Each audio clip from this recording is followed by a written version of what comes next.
আসসালামু আলাইকুম everyone. South আফ্রিকাতে চলমান Bangladesh emerging, South Africa emerging এবং university sports of South Africa short form USSA এই তিন দলের মধ্যকার ট্রাই নেশন সিরিজের 4টি ম্যাচ অলরেডি অনুষ্ঠিত হয়ে গেছে। 4 ম্যাচ শেষে সাউথ আফ্রিকা ইমার্জিং 3টাতে 3টা জিতে তারা ফাইনালে উঠে গেছে। অন্যদিকে ইউএসএসএ যে উসাজি দলটা তারা 3 ম্যাচের মধ্যে তারা 3টা হেরেছে। আর বাংলাদেশ ইমার্জিং 2 ম্যাচ খেলে একটা জিতেছে, একটা হেরেছে। উসাকে একটা হারিয়েছে এবং সাউথ আফ্রিকা ইমার্জিং এর সাথে হেরেছে। এখন বাংলাদেশ ইমার্জিং এর হাতে আর 2টা ম্যাচ আছে এবং 3 দলের এই টুর্নামেন্টের লিগ পর্বে আর 2টা ম্যাচই বাকি আছে।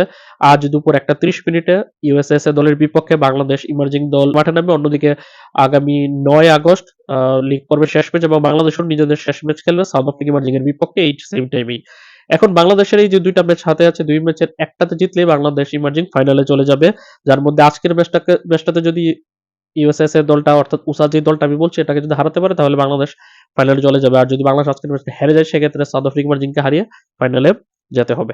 এখন কথা হচ্ছে আজকের এই গুরুত্বপূর্ণ ম্যাচে বাংলাদেশ ইমার্জিং দলের স্কোয়াডটা কিরকম হওয়া উচিত সেটি নিয়ে আজকের ভিডিওতে কথা বলবো।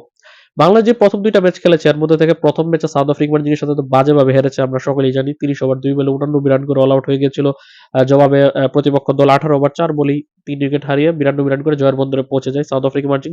অন্যদিকে বাংলাদেশ ইমার্জিং দল উসা যে দলটা ইউএসএস এর দলটা সেই দলের বিপক্ষে দ্বিতীয় ম্যাচে কিন্তু ভালো পারফরমেন্স করে জয় পেয়েছে।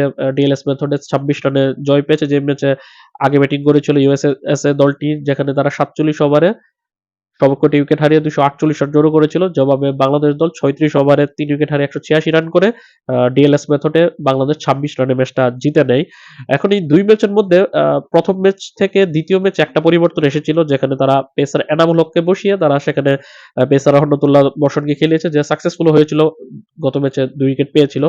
এখন এই তৃতীয় ম্যাচে আজকে ইউএসএস এর দলের বিপক্ষে বাংলাদেশের একাদশটা কিরকম হওয়া হচ্ছে সেটা যদি বিবেচনা করি, 2টা ম্যাচই ওপেন করেছিল মাহফিজুল ইসলাম রবিন এবং জাকির হাসান। এর মধ্যে মাহফিজুল ইসলাম রবিন 2টা ম্যাচে ভালো পারফর্ম করেছে। প্রথম ম্যাচে 73 বলে 40, গত ম্যাচে দ্বিতীয় ম্যাচে করেছে 39 বলে 34, সে তো একাদশে থাকছেই। তার opening partner Zakir Hasan captain, যদিও 2টা ম্যাচের একটা তো ভালো করতে পারেনি। প্রথমটাতে 1 রান, দ্বিতীয়টাতে 12 রান, বাদ পড়ার মতো পরিস্থিতি, কিন্তু যেহেতু সে ক্যাপ্টেন সে থাকবে।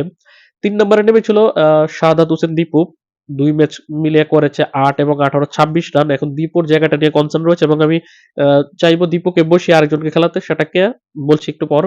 আর 4 নম্বর পজিশন ইফতেখার ইফতি প্রথম ম্যাচে 2 রান করে আউট হয়ে গেলেও দ্বিতীয় ম্যাচে সে ইউএসএস এর দলের বিপক্ষে 86 বলে 71 রান করে অপরাজিত ছিল। অবশ্যই তাকে তো বাদ দেওয়ার প্রশ্নই ওঠে না, সে থাকবে।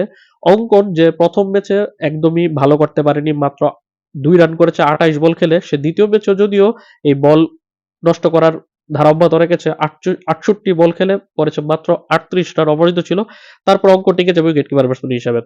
তারপর 6, 7, 8, 9 এই পজিশনগুলোতে খেলেছে আমিনুল ইসলাম বিপ্লব, সামিউন বাশির, মঈন খান এবং চৌধুরী রিজওয়ান। এই 4 জনের মধ্যে আমি আমিনুল ইসলাম বিপ্লব, সামিউন বাশির রাতুল এবং চৌধুরী রিজওয়ানকে পরিবর্তনের পক্ষপাতী না, এই 3 জনই থাকবে।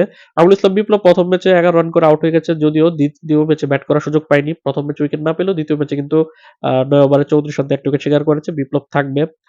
সামিউন বাশির রাতুল বাঁহাতি স্পিন বোলিং অলরাউন্ডার। প্রথম ম্যাচে যদিও সে 10 রান করে আউট হয়ে গেছে, দ্বিতীয় ম্যাচে ব্যাট করার সুযোগ পায়নি। আর 2 ম্যাচ মিলে বোলিং করেছে মাত্র মোটে 6 ওভার, যার কারণে তাকে আরো সুযোগ দেওয়া উচিত। বাঁহাতি স্পিন বোলিং অলরাউন্ডার হিসেবে আরো বোলিং করানো উচিত, তাকে আমি রাখার পক্ষে। আরেকজন পেস অলরাউন্ডার চৌধুরী মোহাম্মদ রিজওয়ান, যাকে নিয়ে ভবিষ্যতে একজন পেস অলরাউন্ডারের পরিকল্পনা করা হচ্ছে, সেই হিসেবে রিজওয়ান তো থাকবেই। প্রথম ম্যাচে 8 বলে 4 রান করে আউট হয়ে গেছিল, দ্বিতীয় ম্যাচে যদিও ব্যাট করার সুযোগ পায়নি। বল হাতে 2টা ম্যাচে মোটামুটি ভালো বোলিং করেছে। প্রথম ম্যাচে 2 উইকেট, দ্বিতীয় ম্যাচে 1 উইকেট শিকার করেছে, 3 উইকেট শিকার করেছে। 2 ম্যাচ মিলে রিজওয়ান থাকছে। Off spin bowling allrounder Moeen খানকে আমি এই তৃতীয় ম্যাচে, আজকের ম্যাচে তাকে আমি বসিয়ে অন্য কাউকে খেলানোর পক্ষে। মঈন খান প্রথম ম্যাচে 0 করে আউট হয়ে গেছে, এটা ফ্যাক্টর না, দ্বিতীয় ম্যাচে ব্যাটিং পায়নি। তবে প্রথম ম্যাচে বোলিং 4 বল করেছে, কিন্তু দ্বিতীয় ম্যাচে কিন্তু পুরো 10 ওভারে বোলিং কোটা পূরণ করেছে, কিন্তু সেখানে রান দিয়েছে 62, কোনো উইকেট শিকার করতে পারেনি। তাই আমি off spinning bowling allrounder Moeen খানকে বসানোর পক্ষে। এর বাইরে যে 2 পেসার খেলেছে গত ম্যাচে, অর্থাৎ রহমতুল্লাহ বর্ষণ এবং ইকবাল হোসেন ইমন। এর মধ্যে ইকবাল হোসেন ইমন তো 2 ম্যাচে দুর্দান্ত বোলিং করেছে। প্রথম ম্যাচে 25 রানে 1 উইকেট এবং দ্বিতীয় ম্যাচে 5 অর্জন করেছে, 10 ওভার 43 রানে 5 উইকেট। সে তো কোথাও যাচ্ছে না, সে থাকবে। রহমতুল্লাহ বর্ষণও কিন্তু দ্বিতীয় ম্যাচে এনামুল হকের পরিবর্তে খেলে কিন্তু সে ভালো বোলিং করেছে, 39 রানে 2 উইকেট শিকার করেছে, সে থাকবে। তাহলে পরিবর্তন আমি চাচ্ছি 2টা পজিশনে। টপ অর্ডারে শাহাদাত হোসেন দীপুকে পরিবর্তন করতে চাচ্ছি এবং লোয়ার মিডল অর্ডারে অলরাউন্ডার মঈন খানকে বসাতে চাচ্ছি। শাহাদাত হোসেন দীপুর পরিবর্তে এখানে আমি চাই ওপেনার ব্যাটসম্যান হাবিবুর রহমান সোহানকে খেলাক, যে ২ ম্যাচের একটা তো এখন পর্যন্ত দেখা যায়নি হার্ড হিটার ব্যাটসম্যানকে। সেক্ষেত্রে যদি হাবিবুর রহমান সোহানকে খেলানো হয় তাহলে মাহফুজুল ইসলাম রবিনের সাথে সোহান ওপেন করবে। জাকির হাসান যে ফর্মে নেই ২টা ম্যাচে ওপেন করেছে তাকে ৩ নম্বর পজিশনে নামানো হোক দীপুর জায়গাতে। আর অন্যদিকে মঈন খান যে ক্রিকেটারটা রয়েছে অফ স্পিন অলরাউন্ডার, তাকে যে দিয়ে যেহেতু বোলিংটা ওইভাবে আপ টু দ্য মার্ক পাওয়া যাচ্ছে না, আমার মতে তাকে বসিয়ে সেখানে বাঁহাতি স্পিনার আবু হাশিমকে খেলানো হোক, যার বাঁহাতি লেফট আর্ম অর্থোডক্স বোলিংটা কিন্তু খুবই কার্যকর হবে। অনেকে বলতে পারে যে একজন ব্যাটসম্যান বসে একজন বোলার নেওয়ার পক্ষে কেন আমি?